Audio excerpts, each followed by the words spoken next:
Morning guys. So been a little bit of a while since I did a video. Hopefully the lighting's alright, not sure.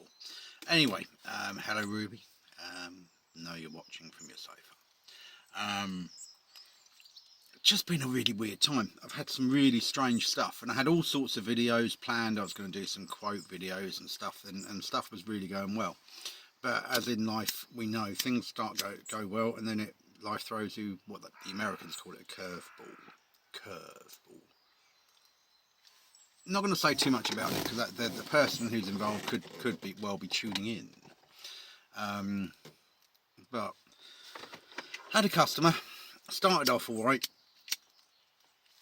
Did a room fine. Went back a couple of weeks later to do a hall stairs landing and a kitchen and stuff. They wanted some very specific colours, and I'm not going to go right into it, but just to say the job didn't go great. There was a lot of problems with the colour. There was a lot of heavy pigment involved and a lot of technicalities. Anyway, turned out someone had contaminated between the undercoat and the top coat on the woodwork, so it just streaked and came off. By the time, and they didn't tell me, by the time it had happened, by the time I'd realised that's what had happened, I'd already put kind of 2 coats of top coat satin on, whipped over a third, still streaky. Kind of was saying that you need to wait now 2 weeks just for that to cure off. I'll need to sand it down, we need to come to a solution. And they just got very uptight. It was a job that they wanted done. There was a time limit on the job. They had some other personal stuff going on, and they wouldn't wait. It got to a point where I was in the middle of the job, said I needed to speak to the suppliers, just do a couple of technical bits. I was in the middle of a wall, doing a wet wall. They come in, the woman literally went berserk and kind of was like ringing the suppliers. I'm like, I really can't talk to them. I've got a wet line on a wall. What you're saying isn't correct. We need to just remain calm. I've already said it's going to be 2 weeks for it to cure, so we can't do anything for 2 weeks. So just wait. And it just went on and on like that. It was constant. Turned out that the woman was sending me nutty messages, nutty emails, sent me another one about something else, sent one back saying that this is actually what's happening. Then I had an email back saying, yeah, that's fine, we'll leave it there. Then another one back, and so forth and so on. And in the end, I just got a really nasty email that I think a younger person who was self-employed, it would probably really destroy their confidence. I mean, I knew what I was saying was right. I knew what was going on. So I knew everything like that. And it was just, yeah, the timings of the emails are always late at night. And I had one at 7:35 demanding an answer that night, or they were going to, I don't know, back charge me or something. And I was kind of like, look, working hours are until about 5:30. Usually about 6 you'll get a reply. After that, nah. That's not a reasonable length of time. And you could see how they were trying to set it up for a small claims court. Just, it's not going anywhere. And it just got to a point where I actually said, look, I'm happy to come back. These are the terms for coming back. This is what I need moved. I need no one in the way. And I actually put that after you've rung my suppliers, after all the drama, it's going to be very awkward to come back, but I'm happy to, etc, etc. And the last one I got was just a crazy thing. So with all that going on, and I even had emails while I was in France, and I think they must have known I was in France, to be fair. I had a little trip at Easter, which I think you might have seen on some of my shorts. Quite nice, actually. Stayed in a little apartment in France, in Nantes. Gritty city, they called it. I was like, if you've not been to Ipswich. Anyway, had a lovely time, put it to the back of my mind, but it's a niggle. And to be honest, it was at the point where I thought, actually, this has potential to affect my mental health. So I shut everything else down, stopped YouTubing, stopped doing a lot, and just went into the basics, because obviously I need to work to provide for my family, but family come first, and I'm not about to get into a huge mess. The advice I'd give to you though when you get this is just remain calm. I always allow 24 hours between receiving an email and replying. When it's a situation like that, if someone's saying, oh, can you do it on Tuesday, and you email back, no, I can do it on the Thursday, that's all fine. But I always allow just 24 hours between emails just to think about it. Takes the heat and the sting out of the situation, And just, yeah, very, very difficult. Very difficult. Then went on to another client who then finished on the Thursday, started going on about how they'd have to pay in the morning because they had guests round. They'd reduced the scope of the works and the money payable because suddenly they had people coming round or something and couldn't have me in to do a certain bit. And so, yeah, I had a really bad run, actually. Kind of lost a few quid as well. But you know what? I'm still here.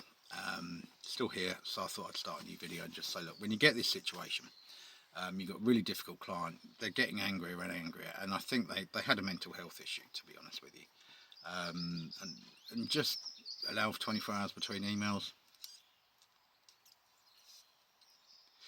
Don't answer calls. I didn't answer calls because it's just going to end up in an argument and they can twist things, so you need it in the written word.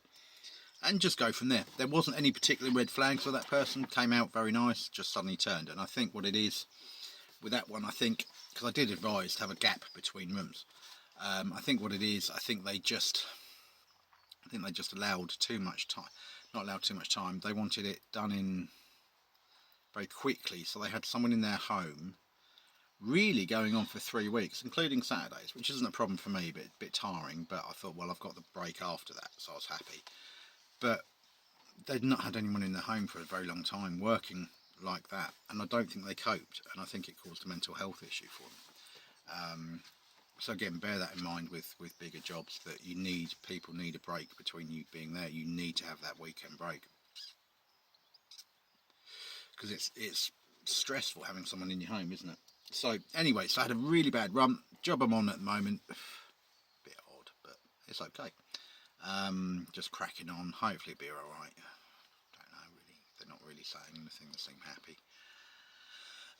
Anyway, so yeah, that's that. I've done quite a few quotes lately. I've noticed that obviously, kind of from quoting to actually converting that to a job, the conversions were a lot lower. So there's people out there doing it a lot cheaper. There's a lot of people who do it on price, and I'll kind of start explaining about quotes over the next few weeks and some typical ones I've had and the things I do to kind of keep things in. But the main purpose of this video, so things went chaotic. I mean, it was madness. I mean, I'm not joking. I went one night after I finished work, I went to a thing with the son. The son was doing a karate thing, and just he was like, "You look angry, Dad," and it wasn't anger. And my wife was like, "You look, yeah." And the strain was showing on my face, and I thought, I don't like that. I don't like walking into things after work like looking like that. And you shouldn't do this. Is painting someone's house. It's hard graft, but not stressful. So I bought some tobacco in France. Anyway, getting through it. Anyway, yeah, so kind of when it all got stressful and chaotic, I kind of just concentrated on getting through the job.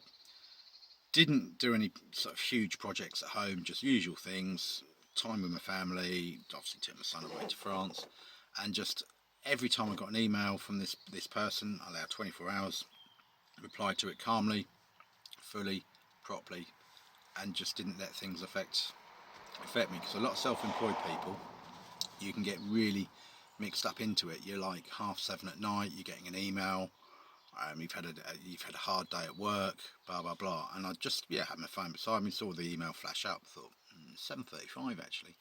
No, I don't look at emails this late at night. That's it, and I just put the phone away. And I actually switched it off.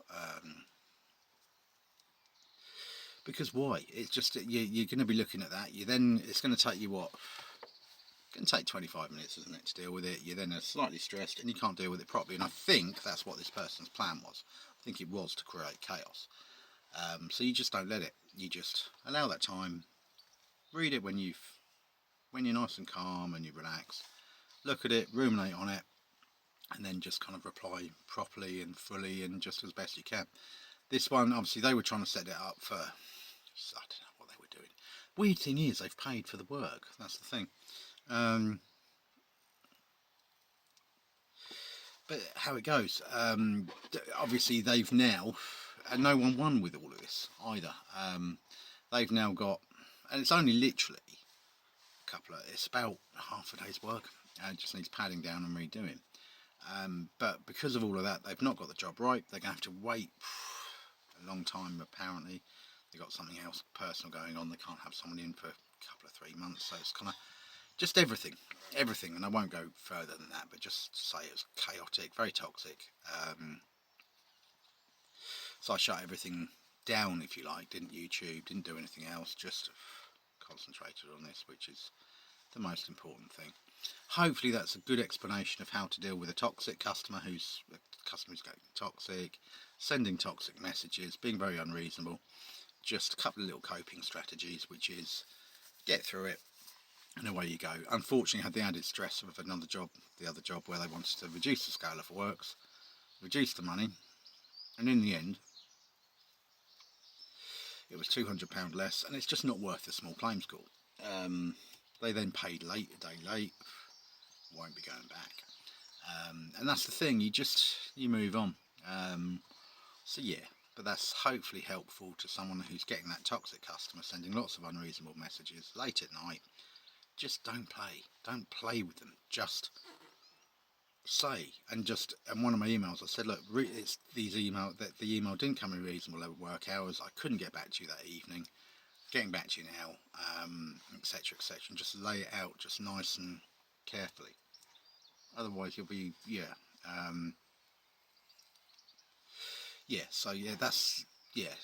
but the thing is, they didn't red flag at any point during the quoting process, during the first rub, nothing. They just suddenly switched. So I think it is, and something else to bear in mind is people aren't going to cope with you in their house 6 days a week for 3 weeks in a row. They're not. It's just they can't. It's too much for them. And whatever they say, just don't do it. Just far too much. Weirdly, even during it, they made teas and coffees, but weird. Job I'm on now, no teas, no coffees, but this seemed pleasant enough, so we'll see how we get on. Alright, take care, guys.